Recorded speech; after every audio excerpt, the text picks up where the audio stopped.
I'm Jorge Serra, professor from EAE Business School, and welcome to this web conference. I would like to take the opportunity to say hello to everybody who is joining us for the first time, and especially to all the people who is joining us from different parts of the world. Today web conference would be about cloud tools and how these tools can transform your business. And to talk about this topic, we have today with us Purya Sayat. He's, let me read, Senior ICT Research and Development Technical Lead, Solution Architect and Project Manager at I2CAT Foundation. Here we say IDOSCAT Foundation. And so he will be giving us light about these cloud tools that we all have heard about, but I'm sure that we don't know much as he does. Before giving the word to Purya, I invite you to participate in this web conference through Twitter or Facebook. If you're using Twitter, you can use the hashtag EAE Conference, EAE Conference, or the hash OBS Conference. Okay? So Purya, it's all yours. Thank you very much for introduction, and thanks a lot for giving me the opportunity to present this work, because, well, normally we as a tech people doesn't get much chance to talk with business people, but at the end of the day, business is very important. So we just don't do, let's say, technology because it's cool. We do the technology because we want to create business. So I think it's a very good opportunity. So maybe we can start. So let's begin with the slides. So I think this sentence is familiar with for some of you, which says like, our customers are digital. So you may heard that there are digital startups. You can see a lot of them here. We have, let's say, different bigger enterprises to be as digital customers. We have public institutions and public sector as digital, let's say, customers, but what does it mean, really, digital? So that's a big question that I try to answer in this presentation and try to address. So if you think about digital, it means turning the data into the business value. So all of these institutions that I presented so far, they try to consume the data and generate a business value out of that data. But the question is how? Through a software. So their business ideas turns to be some codes that they build, and they apply those codes over their data assets to turn a business value out of that, let's say, data. For example, I don't know, there are a lot of familiar examples every day, like Airbnb knows about your house, knows about customers. These are data assets. They apply a code to generate a business value out of it. So the first business rule is digital businesses build their business models as code around the data assets. Okay, so data is very important. But what about hardware? So what we do with hardware? Here comes the word cloud. So if you think about the cloud, even if you look at the Wikipedia, cloud means a pool of configurable computational resources which sit somewhere in the internet, and you as a customer think it's unlimited, it's infinite. So you could do whatever you want through that. I mean, of course you need to pay. But this is the meaning, the simple meaning of the cloud. So if you think of it, I think such a picture would be kind of familiar for you. So as an end customer, either you are a wearable device user, either you are a smart vehicle user, either you are using a smartphone, or you are connected through your laptop to the internet. With any means of communication that you're using, if it's LTE, if it's Wi-Fi, if it's normal internet cable, you're going to reach a source of computational which sits somewhere in the internet. There are different providers, of course. There are Amazon as an example, Google as another example, Dropbox, different services, different providers, different business models. But as a let's say, as a shape, you can think of it as something like that. This picture shows it. But what this cloud really means?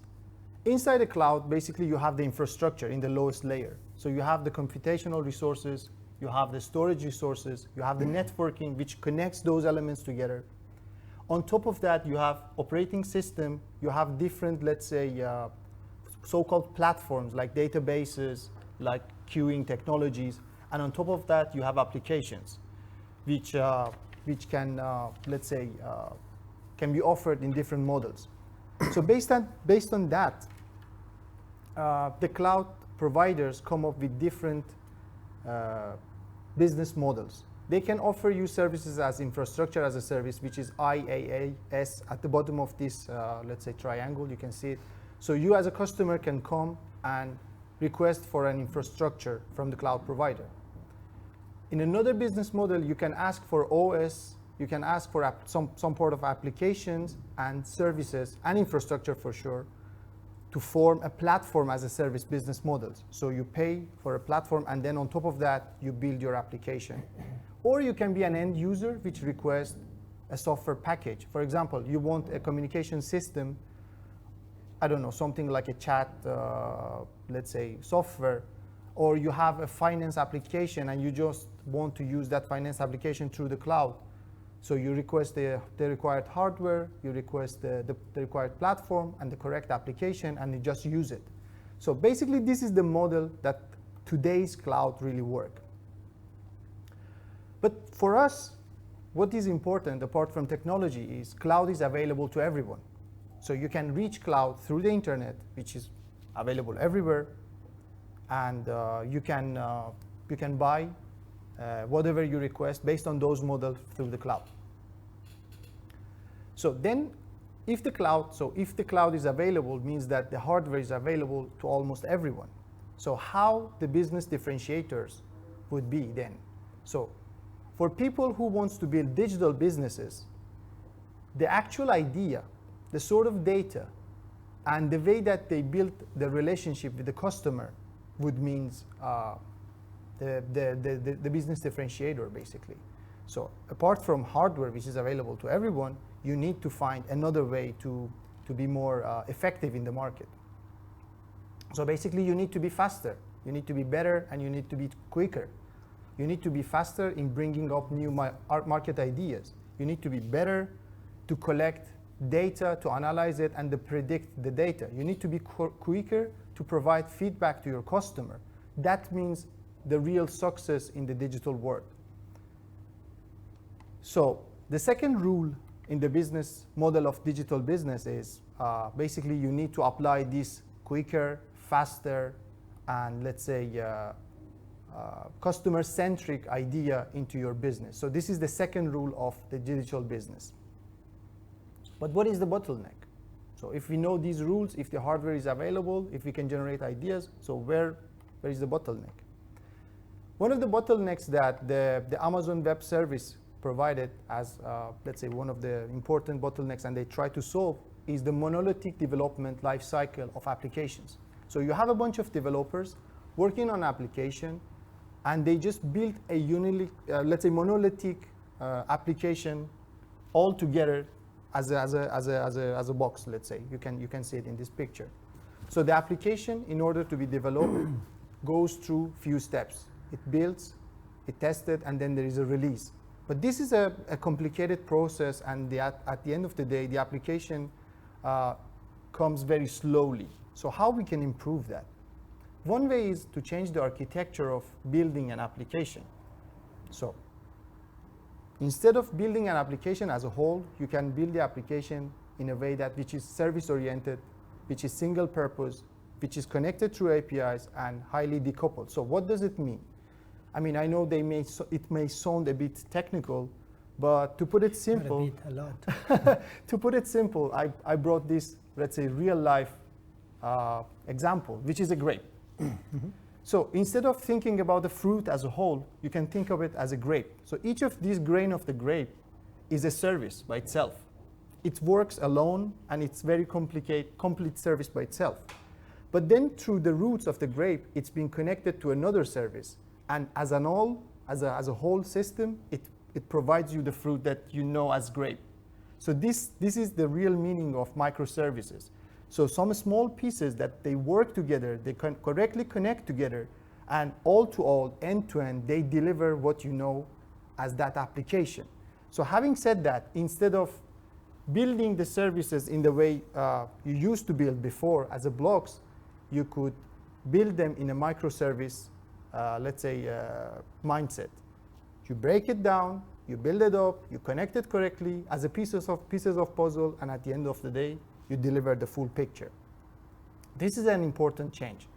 Another thing is you can change the organization of building a solution. So today, normally, to deliver a product, to deliver a software product, there are different teams working together, but they're working in silos. There are developers, there are testers, and there are people who are working on operation. But it's a sequence of actions, so it's very slow. It takes time to get feedback, to add another request to developers to develop something. So how we can change that? For this very reason, people come up with a model of DevOps. So they mix all of these, let's say, actions, plans into a cycle. So you can plan a product, then you code it, you build it, you test it, you do a release, you deploy, you operate it, monitor it, and plan again. So this loop helps you to have a constant improvement of these software developments. And then the development and operations get a live feedback of what would be the final product.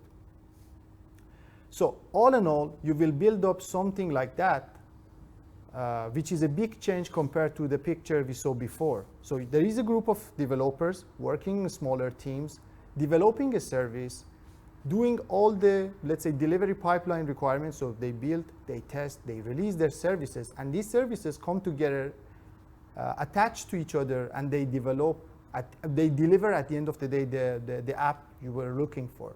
So it helps you to break down work in smaller pieces, do frequent changes, and then constantly improve your product. So this is a very big change in the scope of, let's say, the cloud businesses in general. And this been adopted and promoted by many of the cloud providers like Amazon. Again, another question that may arise is, do I need to build everything by myself? So for every single product, do I need to build everything from the scratch? The answer is no. So for this very reason, cloud providers promote this idea. You build the core of your business, those services which is core of your business, and you buy the rest. So if you think of it as a pieces of puzzle, there are some foundations that you can buy from the market, but there are some game changers in the services that you are offering. You build it by yourself and you attach it to that foundation and you create what is your own personalized app.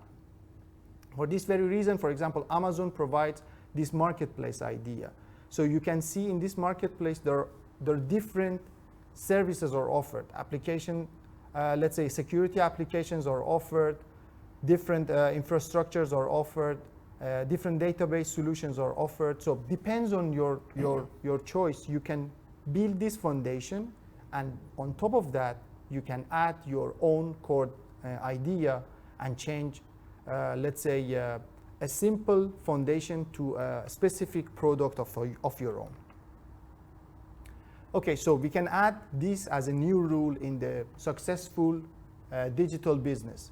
So digital businesses are those businesses which adopt the microservice architecture and they adopt the agile, DevOps, continuous integration and continuous development culture in their business. So these three together would create a successful digital business. Okay, then next you need to hire some developers, build the code, analyze it, experiment it, and then do the iteration and so on and so forth. So this would be, let's say, the next step of the application development or a successful digital business development. But is it all? This is a very important question because nowadays we are in an interesting, let's say, era.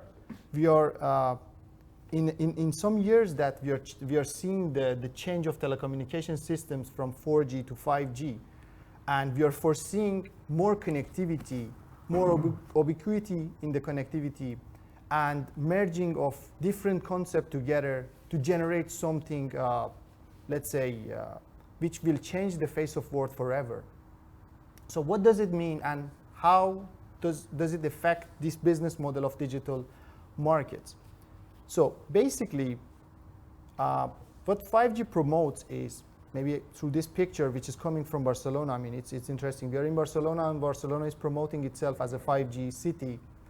You can see that the conventional understanding of a cloud as something over the internet and very far from the user is changing to be something distributed and closer as ever to the end user. So for example, these blue lines that you see are some lampposts in one of the streets of Barcelona, and close to it, very close to it in a cabinet, you have some computational capabilities. So instead of you traveling all the way back to a remote cloud system to process data, to provide an answer to your customers, you can do it very close to your customer with the distance of one lamppost only. Again, there is another technology you can see. So there are different access technologies, there are different technologies like satellite use, but apart from those technologies, what is very important for us now to understand is 5G is promoting a shift from the centralized cloud to distributed cloud. Some computational capacity very close to your customer, which is the citizens in a city. Basically, they can consume, let's say, the data, they can consume your services very, very easily. So this change demands a fundamental, let's say, shift in the mindset of these digital businesses. So instead of thinking about a centralized, let's say, applications, they can think about the distributed applications. A part of your application could sit close to the customer in the street, while another part of it, which is a more processing, let's say, hungry, can sit in a cloud domain. Then you can think about of different, let's say, partnership with different, let's say, service providers, because some part of your service may come from one provider, some part of it may come from another provider. Just to link them, you need to use a correct API. So this will help you to get the help from some specialist service providers in order to enhance your product in a way. So this is basically what 5G promotes or promises in general. It promises enhanced mobile broadband, so you would have more connectivity per devices. It helps you to have massive machine type communication, so many machines could communicate with many other machines. It helps you to have ultra reliable and low latency communication, so communication would be faster than ever. So we are going to an era which you would see, let's say, self-driving cars, you would see smart cities, you would see, I don't know, smart homes. There are many, many use cases and applications coming through which was not, we were not able to do before. So this is a big change. So beside adopting the dev open, beside adopting all the rules and let's say things that we mentioned about the digital services and the way that the cloud works, you should now think about new services, new application that 5 years ago you were not able to do. You could not think about, I don't know, a 3D video application, augmented reality application in your streets for the tourism, for example. But now with the help of 5G, you can think about this new market, and this is a huge market. The prediction projected in the Smart City Expo recently, like it was a few days ago done in Barcelona, says that the contribution of 5G between 2020 to 2035 goes up to $3.3 trillion in this 15 period of year. So basically, it means an equal value of more value than the GDP that India produces per year. They are expecting that 5G in the context of smart cities create 22 million new jobs. Mm-hmm. So we are talking about a huge market. We are talking about huge economy. So beside adopting, let's say, those changes related to cloud, you should shift your mindset and target new businesses because it's an open market. It's a new way of thinking.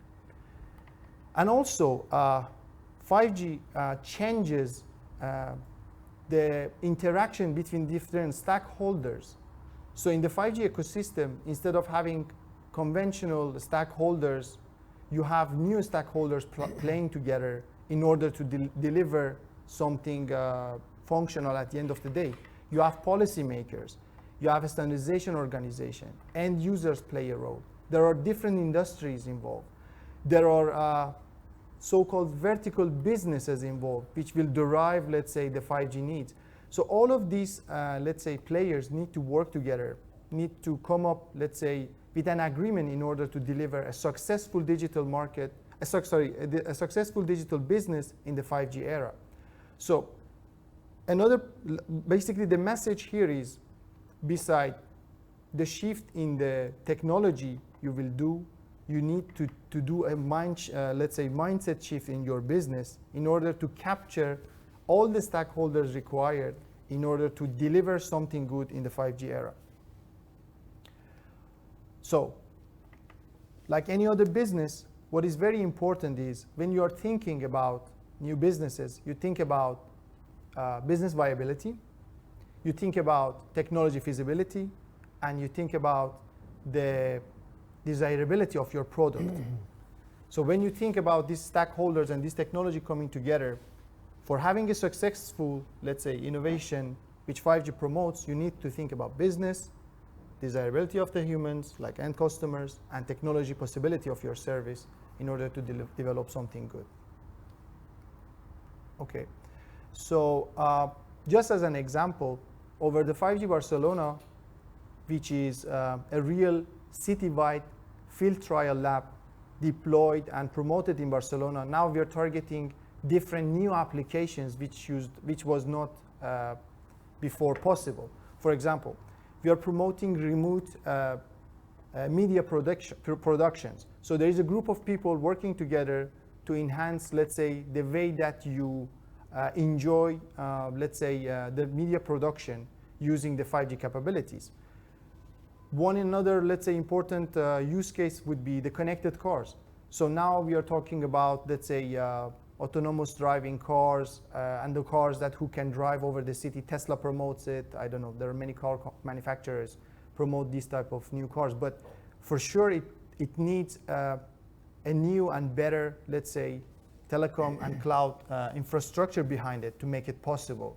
So many of those applications that would need in the car, that are required in the car in order to, for example, process the image around the car, can go in these cloud servers next to the car in the street level, because, and this is an application basically that one of the digital businesses needs to develop to consume data from the car, to digest what is the situation around the car and inform the car if there is an accident, if there is a disruption in the road.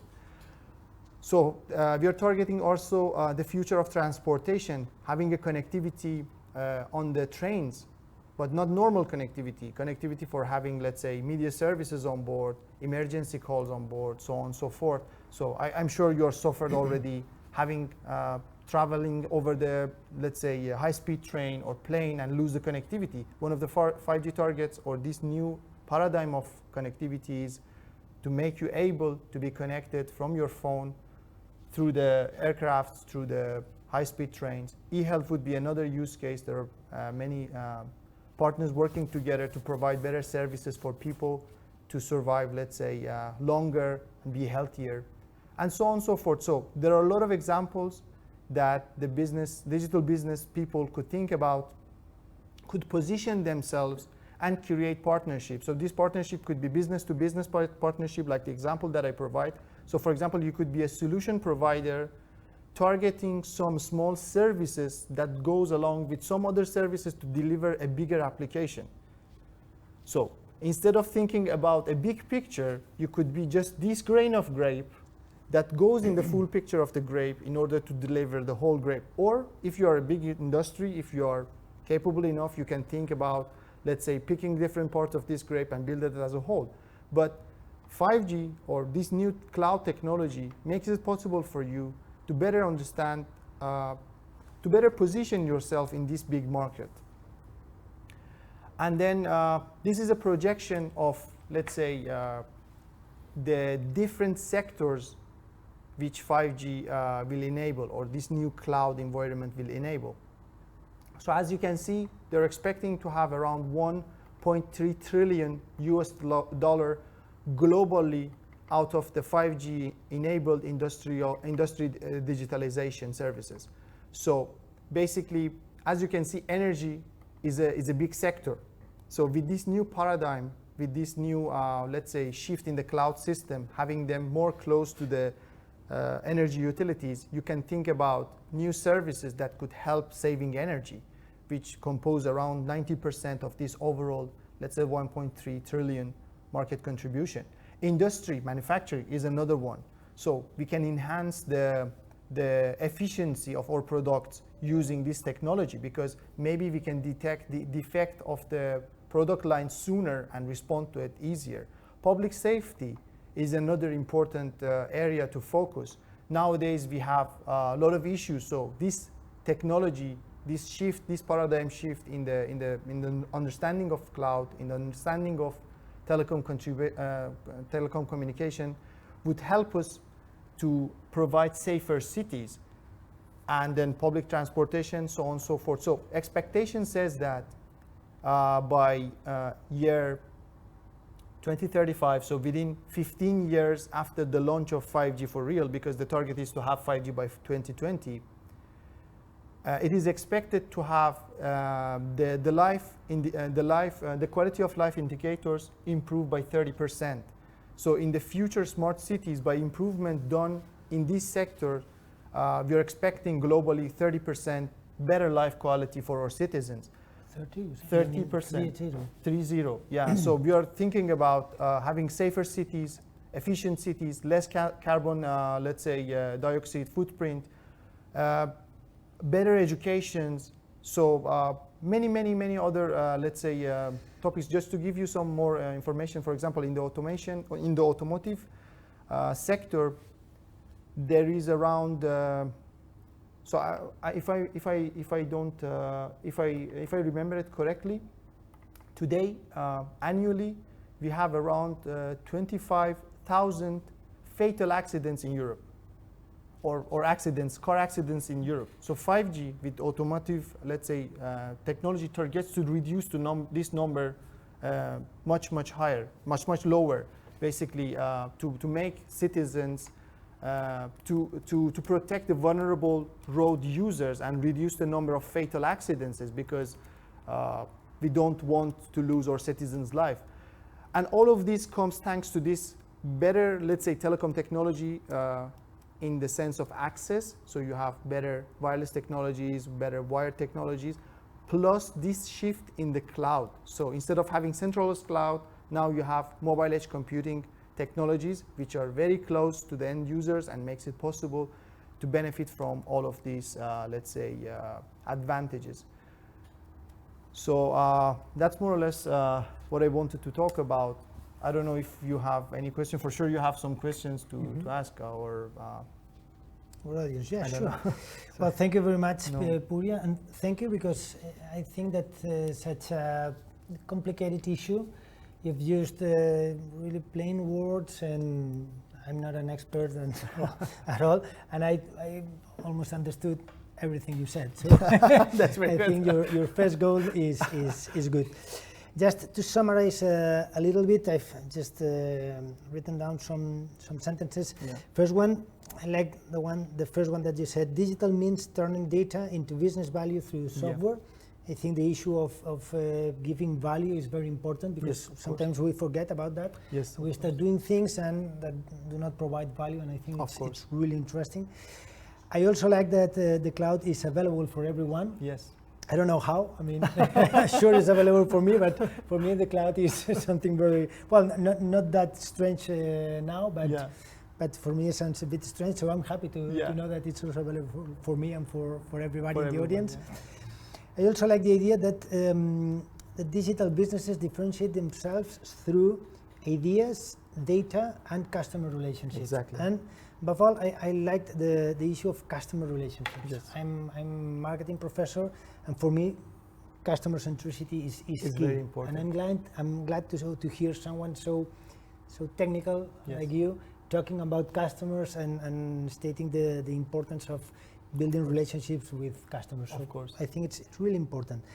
I also like that you said that speed means success. Yeah. You said if you are fast in getting new ideas, better at collecting, analyzing, and predicting data, and quicker at reacting to customer feedback. Exactly. So we Yeah. better start running. Yeah, exactly. Really fast. It's true. And the last one that I'm sure that a lot of people say, well, I want to be in this cloud. Should I spend a lot of money or should I invest a lot? And I think you gave the clue saying build and own what's core to your business and buy the rest. Exactly. So forget about big expenditures, Yeah. just focus on your business. On your core business, yeah. And from my side, I think this summarizes all your Yeah. speech. We have some questions. Yes, please. I have one that it's a bit, I don't know if you have the answer. You talk about 4G, now 5G. Will there be a 6G? Well, actually, I think it's a very important question, to be honest, because the telecom industry or the cloud industry in general, or technology in general, every 5 years, every 10 years, they try to come up with a new generation. So it may sound cool to come up with a new generation, but if you ask me, maybe better than thinking about 6G, maybe we could think about the trend or the direction that this technology is going towards. So we talked a lot about data. So it shows the importance of data itself. So like how the data is collected, how it's stored, how it's processed, and how we can generate a value out of that data. Having said that, it means that basically we are moving from, let's say, traditional system to more automated and more intelligent systems. That means that the next step would be some concept like artificial intelligence. So smarter and smarter. So means that you can, let's say, dedicate some of your work doing to some, let's say, machines that can help you. For example, just think about the use case of basically connected cars. And imagine you're a passenger sitting on a connected car. So you rely on the connectivity. But what if we enter a tunnel and then the connectivity goes away? So basically, it means that the car doesn't have any driver. So you will crash. Basically, that's very dangerous, right? Yeah. So, but if the system is intelligent enough, it can predict that there is a problem in the connectivity inside the tunnel. So it can ask for an alternative path to cover that shortage, or inform you as a passenger that, look, you need to take the wheel and cross this tunnel, otherwise you will have a problem. Or maybe drive itself through the tunnel Yeah. because it knows the way. Yeah, exactly. Or so this level of knowledge, this level of prediction, this level of, let's say, intelligence is the next step for sure. Beside that, cybersecurity and data protection are the next step as well. So as we're talking about data, it's very important to avoid everyone to access that data. For example, I'm sure none of us, including audiences and other people that will watch this video later on, feel comfortable, for example, if their health data leakage through a hacker that get access to a health service. So for sure not. We don't want to do that. So it's very important to position ourselves. So many of these business developers, like it's a good business opportunity for the digital businesses to focus on data protection, data anonymity, and cybersecurity in order to make, let's say, the future communication and future clouds more secure, more agile, and more trustable. Because after all, we're building this infrastructure, and if no one trusts it, so it loses its value. Yeah, so it's out of the market. So we need to make sure that people trust us, and trust is something that we need to gain. So these are all, let's say, the next step in telecom. I don't know if we can name it as 6G or not. But yes, this would be, let's say, the next step for sure. Yeah. Wow. We need to be prepared. Yeah, we need to be very prepared. Yeah. Let's see, we have some other questions via Twitter. You remember hash AI conference, EAE conference, or hash OBS conference? I have another question here. Well, someone asked how secure is the cloud. You were talking Yeah. right now about security. Currently, can we say that the cloud is it's something secure, or is something that we don't really know? Well, in general, there is a good level of security in place, and cloud businesses like Amazon, like Azure Cloud of Microsoft, Dropbox, many other service providers in the cloud domain, they try to improve themselves more and more. Because imagine, if you're a customer of Dropbox and you understand that, like a disaster that happened to Facebook. Mm-hmm. So if people lose the trust on Facebook, thinking that there is a possibility of accessing to my personal data and use it later on for or against me, Mm-hmm. or to, let's say, drive mindset of people using that data, they will go away from Facebook. So we saw a big migration, for example, from Facebook recently because of this general belief. So the cloud system really concerned about it. Mm-hmm. So they are trying to improve it as much as possible. But for sure, there are always holes and there are always gaps. So I would say there's a good level of security, but for sure it's not enough. Mm-hmm. For sure we can improve. So if you have an idea to improve security, Welcome. encryption, yes, you're more than welcome.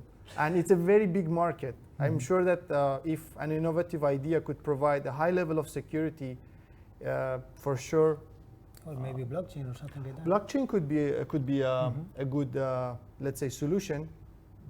But maybe blockchain cannot work, let's say, in every situations. Mm-hmm.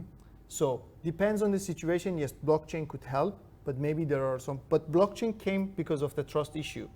So we need a cloud blockchain. Yeah, maybe. Hey guys, a cloud blockchain. Okay, and last question. I think it's a bit related to this. They ask, what are, in your opinion, what are the main fears of companies regarding the cloud? Yeah, what are the fears of? Yeah, again, one of them is security data, for sure. Yeah, data protection, for example.